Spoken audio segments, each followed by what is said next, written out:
ছোট্ট ছোট্ট পায়ে চলতে চলতে ৩৬৫ দিন ১২টা মাস অতিক্রম করে আবার একটা নতুন বছরে আমরা পদার্পণ করলাম। আজকে 1 জানুয়ারি 2026। তোমাদের সকলকে হ্যাপি নিউ ইয়ার।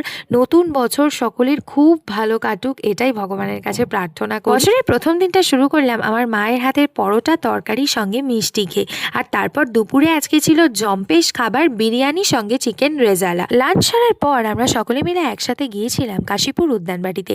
প্রত্যেক বছর 1 জানুয়ারি দিনটিতে আমরা এই কাশীপুর উদ্যানবাটিতে আসি। শ্রী শ্রী রামকৃষ্ণ পরমহংসদেব এই কাশীপুর উদ্যানবাটিতেই কল্পতরু হন। দুপুর 3:30 নাগাদ আমরা এখানে লাইন দিয়েছিলাম এবং সন্ধে 6টার মধ্যে আমাদের সব রকম দর্শন কমপ্লিট হয়ে যায়। গাছটিকে আমরা ফল অর্পণ করে এখান থেকে বেরিয়ে আসি। সামনে অনেকগুলো স্টল বসেছিল এবং সঙ্গে হচ্ছিল প্রচুর অনুষ্ঠান। সব মিলিয়ে আজকের 1 জানুয়ারি দিনটা তো ভীষণ ভালো কাটলো। তোমাদের আশা করি সকলের বছরটা খুব খুব ভালো যাক। Thank you.